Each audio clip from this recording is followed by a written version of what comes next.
Gustong-gusto mo na makapag-cash out kaso hindi pa above 0.75 itong Crow token kaya hindi ka pa makapag-mint.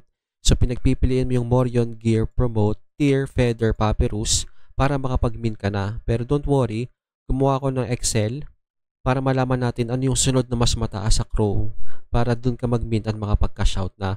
So ngayon, ang aalamin lang muna natin is magkano yung presyo ng bawat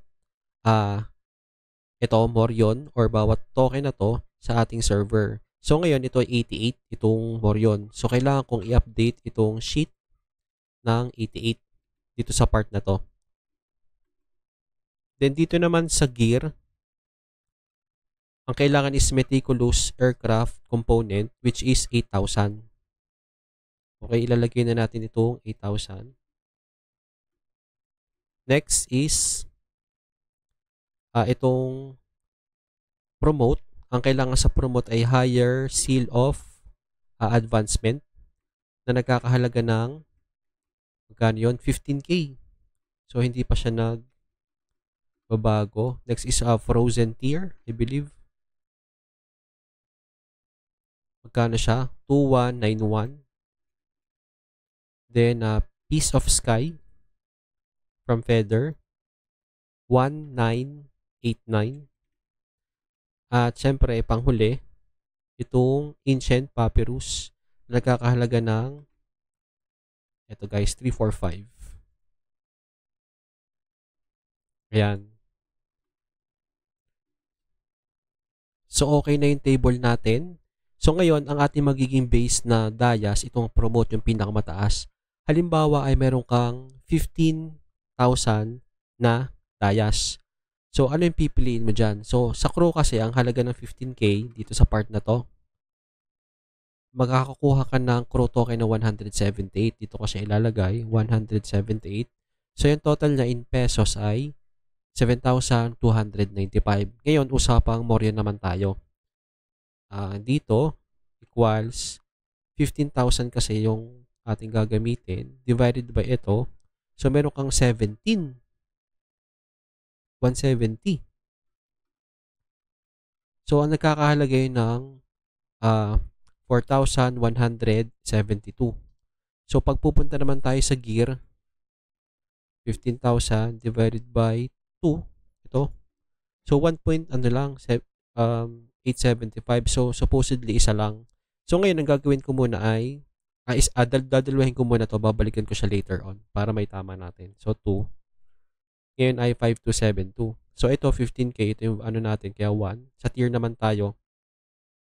Equals 15K divided by magkano yung tier. Ito. Bali 6.8. So, 6 na lang muna. Then, itong sa feather. Divided by ito. Bali 7. And itong sa papyrus. 15K divided by ito. 440. So, ayan. Ngayon, babalik tayo sa, hanapin muna natin yung pinakamataas. So, ang pinakamataas na ay gear. So, ito yung ating magiging second. Third ay ito, promote. Tapos, fourth. Ito, ang fourth at saka fifth. Minsan yung Morion at Papyrus, naglalaro-laro lang. Bali, ito muna gawin ko ngayong fourth. Fifth. Tapos, 6. Then, 7. Yan, bago ko itama itong sa gear, mapapansin nyo may fee pa siya. So, okay lang yan. Gawin mga putal naman tayo dito. Halimbawa, hindi ito nasagad na 3,146,39. Dapat 15K ang papatakan yan. So, ngayon, ang gagawin ko muna ay isang gear lang dito. Then, may 7,000 pa. So, ngayon, yung 7K, kukunin ko na lang dito sa Papyrus. Kasi, hindi na lang pala Papyrus, sa Morion na lang. Kasi, ang Morion ay mas mataas pang fourth. 170 to Ilalagay ko muna dito 170. Pero babalik ko muna to sa 10. Okay? So, ngayon, yung 7K,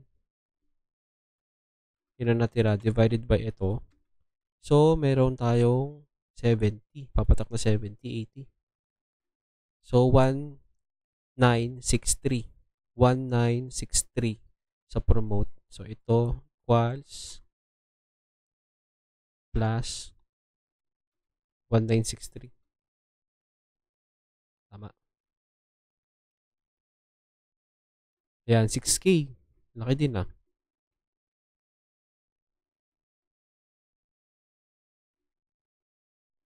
Okay, so yung promote tapos na.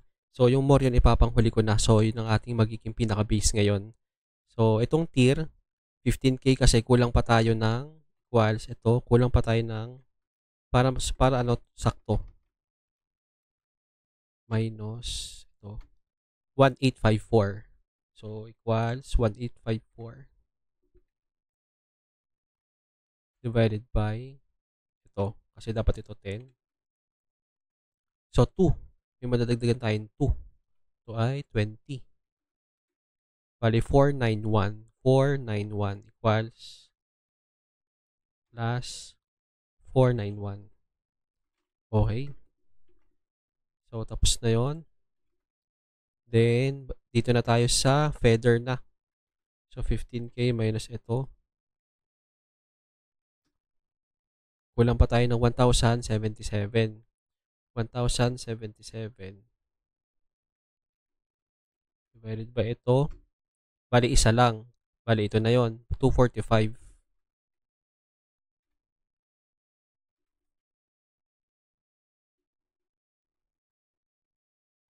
Then, last, papyrus.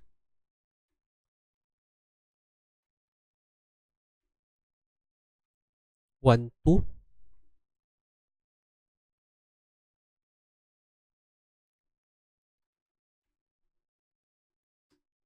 Isa lang din.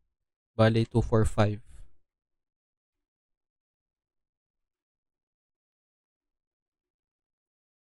Balik ko na yung more yun. Okay, yan na.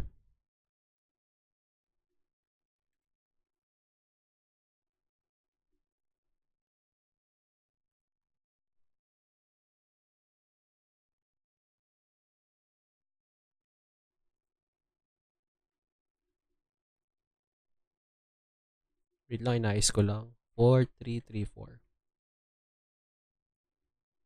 Yan, so ito na yung final na PHP, itong nasa side na to. Ang second pa rin nga ay itong gear. Third, bakit ang taas ang papyrus? Mali, dapat ito ay 245 lang.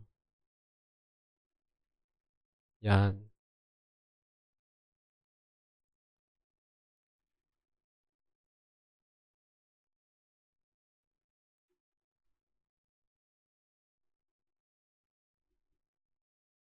Okay. 245 tama. So, ayan na nga. Tama. Second, third, fourth. So, ang fourth na natin ito na. Papyrus na. Tapos fifth na. So, itong Morin at Papyrus, maglalaro-laro lang talaga yan. So, pinakamalapit na pala ay gear. Gear. So, magmamint ka ng isang gear, tapos the rest is Morion na. 10.